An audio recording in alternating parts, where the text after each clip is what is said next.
Hello aspirants, welcome back to test pro UPSC की daily one mains PYQ series day 2।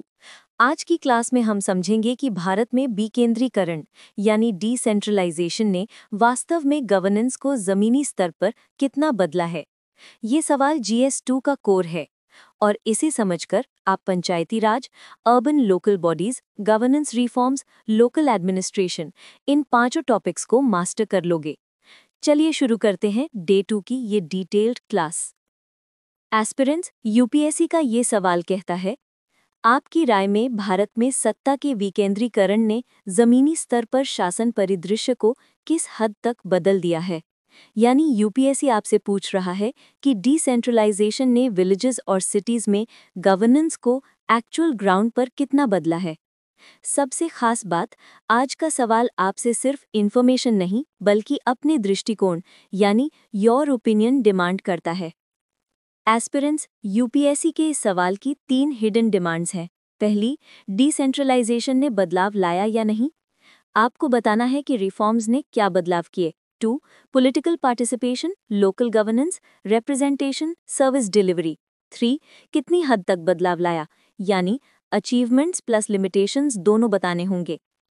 आपकी राय का इसका मतलब है कि आप जजमेंट दे सकते हैं, लेकिन वो लॉजिकली एक्सप्लेन्ड और फैक्ट बेस्ड होनी चाहिए। This is a reasoned opinion question. अब हम इंट्रोडक्शन से शुरुआत करेंगे। एस्पिरेंट्स, एक अच्छा इंट्रोडक्शन बनाने के लिए आपको सिर्फ 3 स्टेप्स फॉलो करने हैं। Step 1, identify the core concept. यहाँ कोर है decentralization plus grassroots governance. Step 2, decide your opening style. आप 3 तरीकों से इंट्रो लिख सकते हैं, कॉन्सेप्ट, डेटा या constitutional framing. Step 3, keep intro short, सिर्फ 2 या 3 लाइन्स। यूपीएससी को क्रिस्प इंट्रोज पसंद आते हैं। 1, कॉन्सेप्ट बेस्ड इंट्रो। विकेंद्रीकरण वो प्रक्रिया है जिसमें निर्णय लेने की शक्ति को शासन की निचली इकाइयों तक स्थानांतरित किया जाता है, जिससे प्रशासन अधिक सहभागी, उत्तरदायी और स्थानीय वास्तविकताओं के अनुरूप बनता है। कॉन्सेप्ट बेस्ड इंट्रो क्यों अच्छा? क्योंकि ये पूरे आंसर का कॉन्सेप्चुअल टोन सेट करता है। 2, डेटा बेस्ड इंट्रो। 1993 के बाद भारत दुनिया का सबसे बड़ा लोकतांत्रिक विकेंद्रीकरण मॉडल बन गया, जहां आज लगभग 27 लाख स्थानीय प्रतिनिधि प्रत्यक्ष रूप से चुने जाते हैं। डेटा बेस्ड इंट्रो क्यों अच्छा? क्योंकि डेटा आपकी क्रेडिबिलिटी बढ़ाता है। 3, कॉन्स्टिट्यूशनल इंट्रो। 73वें और 74वें संविधान संशोधनों ने भारत में स्वशासन को संवैधानिक मान्यता दी, जिसने जमीनी स्तर के शासन ढांचे को गहराई से बदल दिया। कॉन्स्टिट्यूशनल इंट्रो क्यों अच्छा? क्योंकि ये यूपीएससी के लिए सबसे मैच्योर इंट्रोडक्शन है। मेन बॉडी ही आपके मार्क्स बनाता है। इसमें आपको 5 डायमेंशंस कवर करने हैं, पॉलिटिकल, एडमिनिस्ट्रेटिव, सोशल, फिस्कल और डेवलपमेंटल। हर डायमेंशन को आप एग्जाम्पल, डेटा और लॉजिकल एक्सप्लेनेशन के साथ लिखेंगे। 1, पॉलिटिकल ट्रांसफॉर्मेशन। सबसे बड़ा परिवर्तन राजनीतिक स्तर पर देखने को मिलता है। पंचायती राज इंस्टीट्यूशंस और अर्बन लोकल बॉडीज ने नागरिकों की भागीदारी को अभूतपूर्व रूप से बढ़ाया है। आज गांव में ग्राम सभा और शहरों में वार्ड कमिटीज सीधे निर्णय लेने की प्रक्रिया में शामिल होती हैं। महिलाओं को 33 से 50% आरक्षण ने एक नया राजनीतिक नेतृत्व तैयार किया है। आज देश में 14 लाख से अधिक महिला प्रतिनिधि एक्टिवली काम कर रही हैं।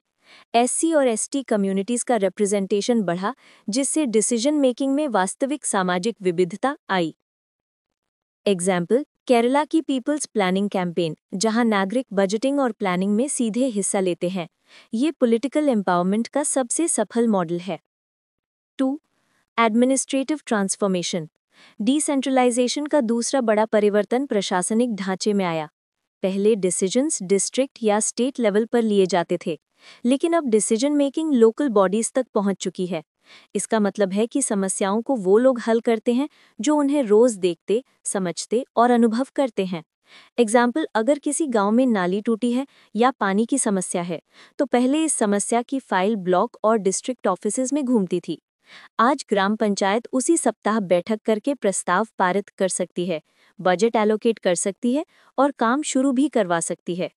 इससे गवर्नेंस स्लो ब्यूरोक्रेसी से बदलकर फास्ट, रिस्पॉन्सिव और नीड बेस्ड हो गया है।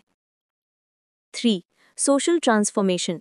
डिसेंट्रलाइजेशन ने समाज के कई हिस्सों को डिसीजन मेकिंग के भीतर लाया है। विमेन सरपंच नेतृत्व ने सोशल नॉर्म्स को बदला। एसएचजीज ने गरीब महिलाओं की बार्गेनिंग पावर बढ़ाई। ट्राइबल एरियाज में पेसा ने कम्युनिटी बेस्ड गवर्नेंस को मजबूत किया। एग्जाम्पल, छत्तीसगढ़ के कई पेसा गांवों में फॉरेस्ट राइट्स और लोकल रिसोर्स मैनेजमेंट ग्राम सभा ही करती है। ये सामाजिक सशक्तिकरण का सबसे प्रैक्टिकल उदाहरण है। 4. Fiscal transformation. फिस्कल डिसेंट्रलाइजेशन ने लोकल बॉडीज को योजना बनाने और खर्च करने की शक्ति दी है। 15वें वित्त आयोग ने पंचायतों और यूएलबीज को बड़े पैमाने पर ग्रांट्स दी हैं।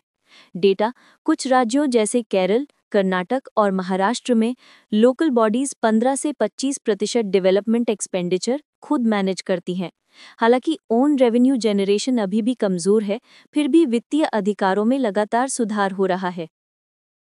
5. Developmental transformation. Ground level development अब रियल टाइम और नीड बेस्ड हुआ है। Drinking water, sanitation, housing, local roads, cleanliness, इन सब पर लोकल बॉडीज की पकड़ मजबूत है। अर्बन स्तर पर अमृत और स्मार्ट सिटी जैसी योजनाओं ने वार्ड लेवल प्लानिंग को बढ़ावा दिया। रूरल स्तर पर PMAYG जैसी योजनाएं पंचायत वेरिफिकेशन के कारण ज्यादा ट्रांसपेरेंट हुई। लिमिटेशंस। यूपीएससी चाहता है कि आप केवल अच्छे पहलू ना दिखाएं, चुनौतियां भी समझें। सबसे बड़ी समस्या यह है कि लोकल बॉडीज की वास्तविक शक्ति अब भी स्टेट गवर्नमेंट्स के हाथों में है। एडमिनिस्ट्रेटिव स्टाफ कम है, फंड्स समय पर नहीं आते, ट्रेनिंग कमजोर है और कई राज्यों में मेयर्स के पास एग्जीक्यूटिव पावर्स नहीं होती। इसका मतलब है कि डिसेंट्रलाइजेशन का पॉजिटिव प्रभाव मौजूद है, लेकिन ये अनइवन और पार्शियली इफेक्टिव है। How to write a conclusion. Conclusion में 3 बातें जरूरी हैं। कंक्लूजन में 3 बातें होनी चाहिए: positive but realistic tone, constitutional spirit, reform oriented vision. 3 types of conclusions. 1. Balanced conclusion.